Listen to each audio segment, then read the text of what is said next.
Welcome back again to High Frights. If you're here, you're ready for the full weight of this.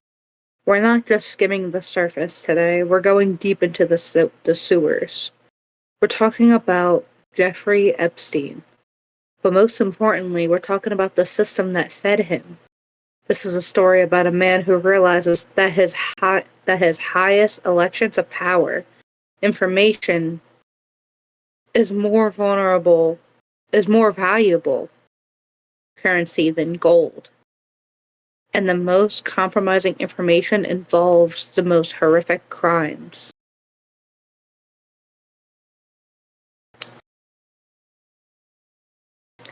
I'm gonna be 100% honest with you guys. I do read from a script half the time. Um, this script does contain things that will make your skin crawl. We're about to witness and talk about the systematic grooming of minors, ritualistic abuse, and cold-blooded, machinery of human trafficking. If you're already up in the clouds, if you already started gardening before this episode, you might want to hold on tight. Even if you are fully sober, you might want to hold on tight. This is the dark side of things.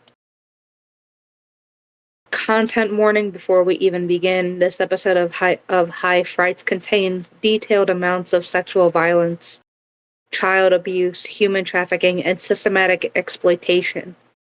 The descriptions provided are based on unsealed court documents, public testimony, and extensive investigative journalism. The content is graphic and may be deeply distressing to many listeners. And for a legal disclaimer, the information presented in this podcast is for informational and entertainment purposes only. While we do strive for accuracy, the facts are based on public record at the time of recording. We make no guarantees regarding the completeness or timelines of these details. All individuals named in this episode are presumed innocent until proven guilty in a court of law. Mention of a name in flight logs or content books does not inherently imply criminal conduct. And a little listener discretion if you are a survivor of abuse or find these topics psychologically taxing. We encourage you to prioritize your own well-being. You may wish to skip this episode or listen with a support system in place.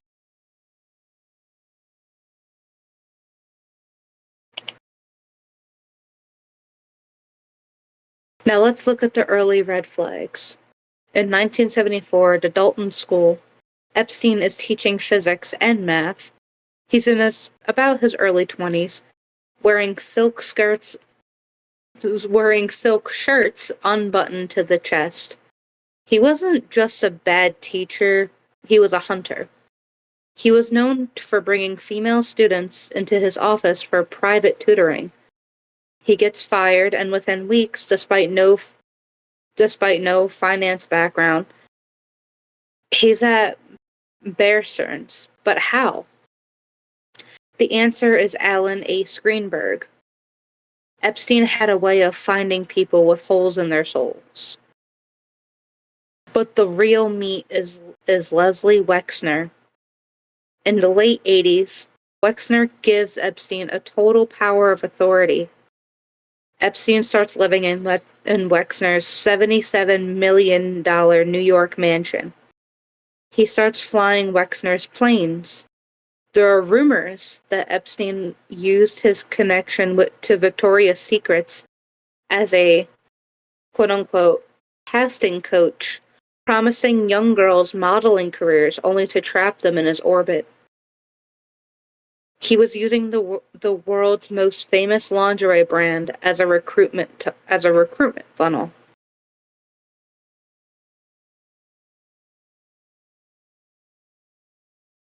This is a fair warning. This is the part where it's going to start getting graphic. And I do apologize in advance because some of these names are foreign to me. I will be mispronouncing some of these names. I will try my best to pronounce them as accurately as I can, though. Ghislaine Maxwell wasn't just a girlfriend. She was the COO of abuse. Survivors describe her scouting missions.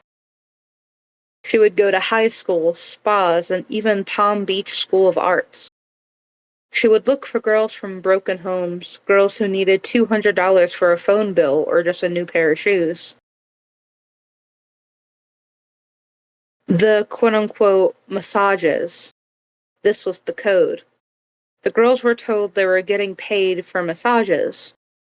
They'd enter the massage room at the Palm Beach mansion, and Epstein would be there, often unclothed, and often with another girl already present. The details in the police reports are nauseating. The 3 at a time sessions, use of sexual equipment, the requirement that the girls perform sexual acts on each other while he watched. He wasn't just seeking pleasure. He was seeking the total degradation of their dignity. Before we even continue, because of how heavy of a topic this is, especially even for me, I do need to go get some sort of gardening going while doing this. So if you guys give me 1 second to actually do that. I'm not gonna go that far. Take that with me.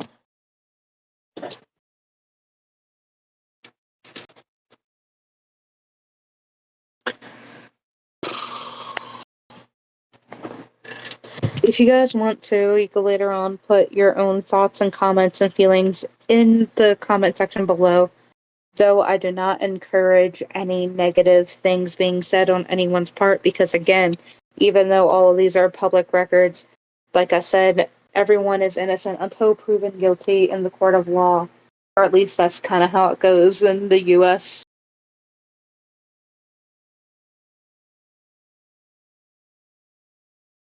Now to all my gardeners, spark it if you got it. I am ready to go, and cheers.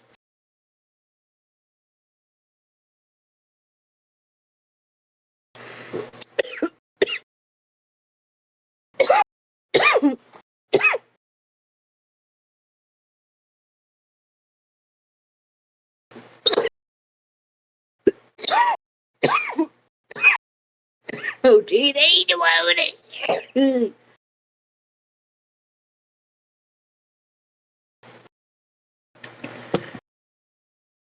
And just another side comment before we go into this.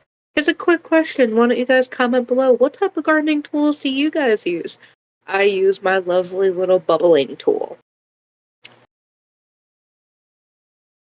Let me get a sip of water and remember to stay hydrated, everyone. You are loved.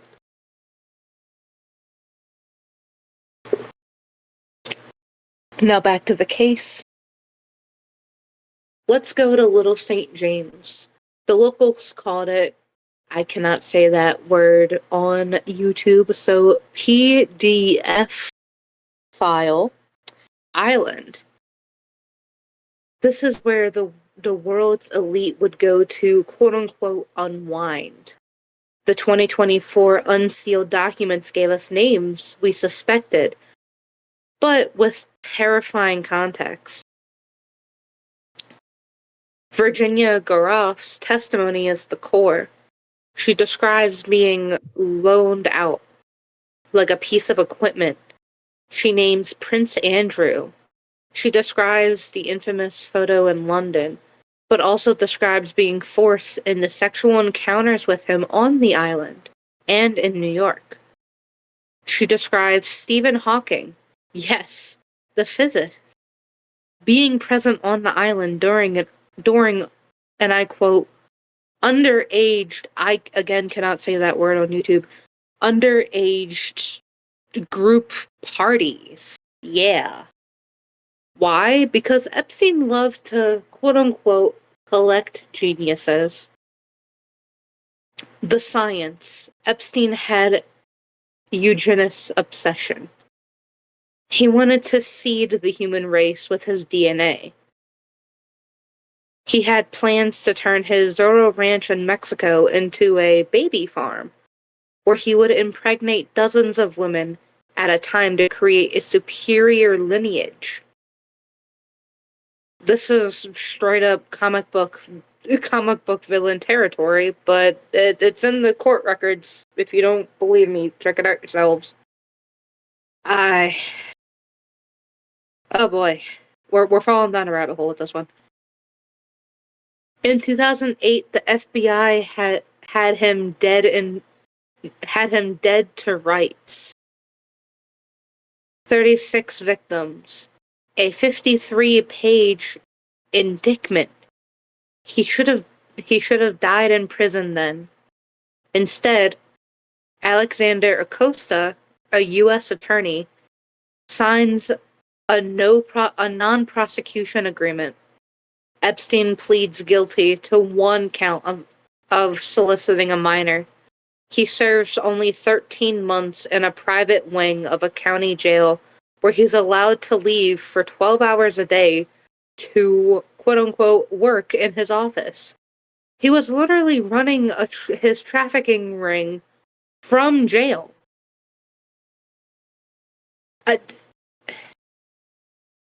Did no one... this is going off script for a second.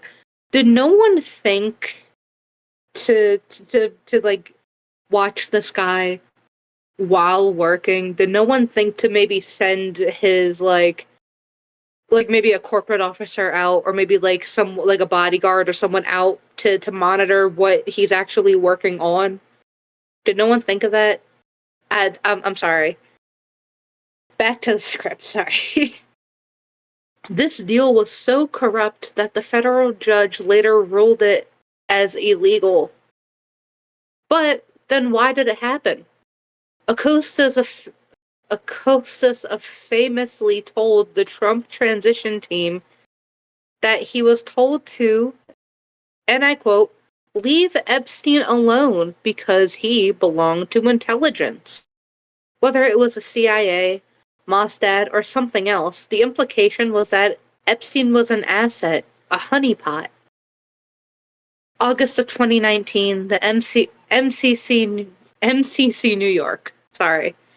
This got me kind of irritated now, so I'm going to be stuttering quite a bit. We're not going to do a deep dive into everything. I do apologize. I did kind of lie in the beginning. We're not doing a deep dive into everything at the moment due to a bunch of legal reasons, and I'm not trying to get too tied into this topic due to various legalized reasons. In August of 2019, the MCC's New York, Epstein is the most valuable prisoner in the world. He's already survived one attack in his cell weeks prior. He was placed on suicide watch, then taken off. Then, the perfect storm. The guards, Tova Noel and Michael Thomas, were sleeping and surfing the internet. The cameras in the hallway were unusable due to technical glitches. But the autopsy shows multiple fractures in the hyoid bone. While this can happen in most suicidal hangings of older men, it is a hallmark signature of a manual strangulation. When he died, the criminal case against him ended. There was no testimony, no cross-contamination of the black book names. He took the leverage to the grave, quite literally.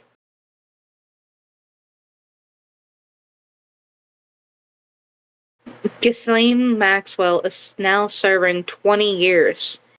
She's the only person who truly held accountable for the ring that involved hundreds of people. The Black Book contains names of presidents, prime ministers, and tech titans. We see the flight logs, we see the connections, but the client list, the list of people who actually participated in the abuse, remains the most protected document on Earth to date. Epstein didn't create the darkness. He just built a house in it and invited everyone over. The fright isn't just what he did, it's what he allowed to do for it's what he allowed it to do for 40 years of daylight.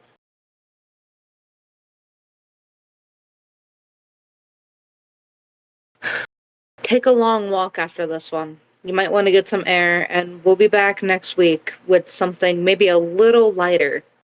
Maybe. Stay elevated, stay loud, and as always, we will talk to you next time. Bye!